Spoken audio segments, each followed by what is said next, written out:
You're lying in bed, it's 1 a.m. You're exhausted. Your body is done, but your brain won't stop. It's replaying a conversation from 6 years ago. It's drafting an email you'll never send. It's running threat assessments on problems that don't exist yet. And here's the thing nobody tells you. This isn't a malfunction. Your brain is doing exactly what it evolved to do. The problem is, it evolved for a world that no longer exists. And that gap between the brain you inherited and the life you're living is why you can't sleep.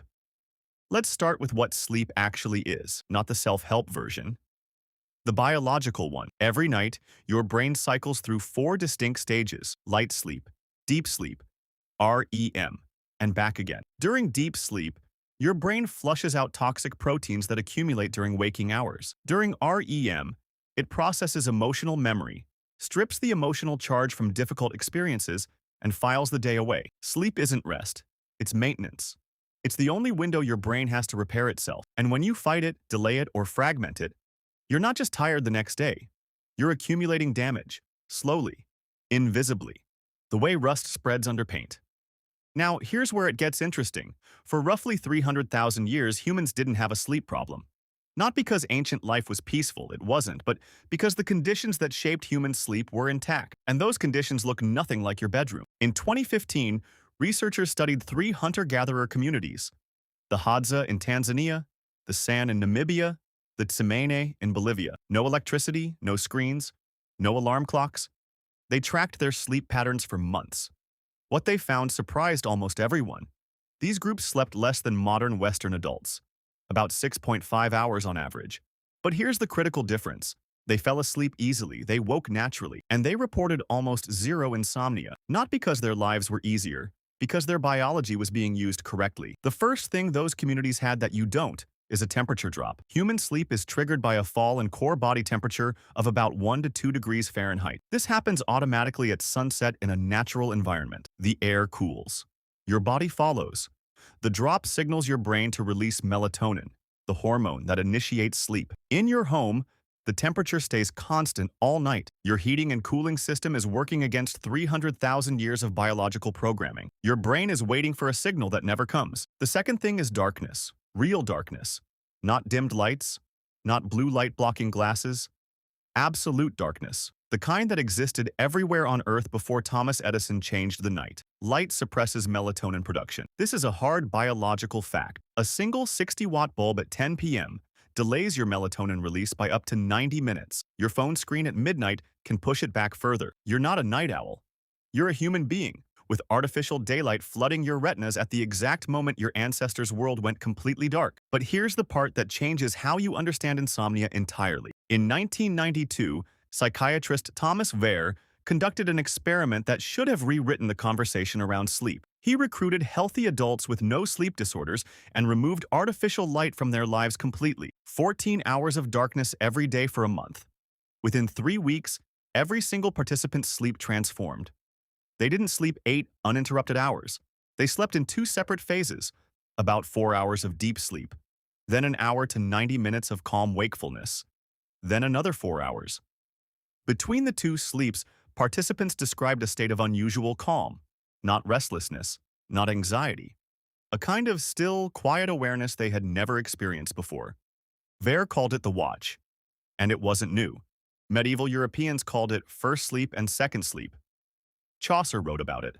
Shakespeare referenced it. Physicians from the 15th century prescribed specific activities for the wakeful hour between sleeps: prayer, reflection, quiet conversation, sex. The interval between first and second sleep was considered a natural and useful part of the night. Not a disorder, not a failure, a gift. In 1995, historian Roger E. Kirch published a landmark paper documenting over 500 references to segmented sleep in historical texts spanning ancient Rome to pre-industrial Europe. Diaries, court records, medical literature. The pattern was everywhere. People woke in the night, lay quietly, or spoke softly with whoever was nearby, and returned to sleep without panic. The idea of sleeping through the night in one unbroken block isn't ancient. It's industrial. It emerged in the late 1800s when gaslighting and then electric light extended the usable day, compressed the night, and slowly erased the knowledge that humans were never meant to sleep in a single stretch. When you wake at 2 a.m. and lie there rigid with anxiety, certain something is wrong with you, you are not broken. You are experiencing the gap between a 300,000-year-old biological rhythm and a 150-year-old cultural invention. But the wakefulness is only half the problem. The other half is what happens before sleep. The thinking, the replaying, the catastrophizing, the imaginary arguments you win at midnight against people who aren't in the room. Your brain has a default mode network, a constellation of regions that activates when you're not focused on an external task. When you stop doing things, it switches on automatically. And its job, the job it evolved to do, is to simulate. Social simulations, threat simulations, future planning, worst-case scenarios.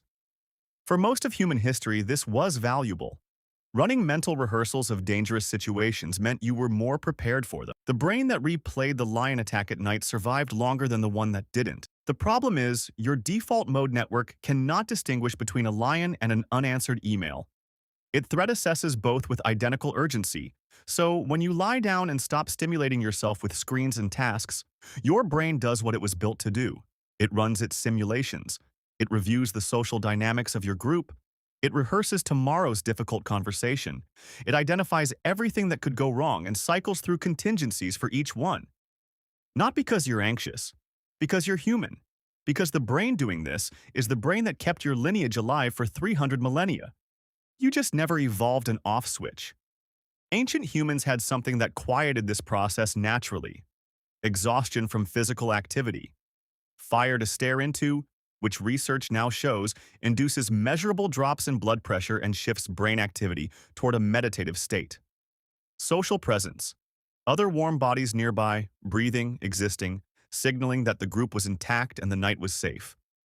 And darkness, real darkness, that told every cell in your nervous system that the day was over and there was nothing left to do. You have a couch, a screen, artificial light at full brightness until the moment you decide intellectually that it is time to sleep. And then you wonder why your brain won't cooperate. Here's what the evidence actually points to. Your sleep isn't broken, your environment is. The chronic insomnia, the racing thoughts, the fragmented nights, and exhausted mornings that define modern life for millions of people aren't a personal failure. They're a biological mismatch, a species with ancient hardware running in a world that was built with no regard for what that hardware needs. The hunter-gatherer communities that researchers studied didn't have better willpower. They didn't meditate before bed or take magnesium supplements. They simply lived in conditions that matched the biology they were born with. Temperature that dropped at sunset, darkness that was complete, physical tiredness that was real, community that made the night feel safe, and a relationship with wakefulness that didn't treat every interrupted night as evidence of something wrong. You are not the first human to lie awake in the dark, but you might be among the first to do it alone, under artificial light, with a device in your hand that was specifically engineered to keep you engaged. In a room your body doesn't recognize as night, wondering what is wrong with you. Nothing is wrong with you. You just inherited a brain built for a world that no longer exists. And every night, in the quiet dark, it's still looking for that world. Still waiting for the temperature to drop. Still listening for the sounds of the group. Still doing everything it was designed to do. In a world that has made all of that impossible.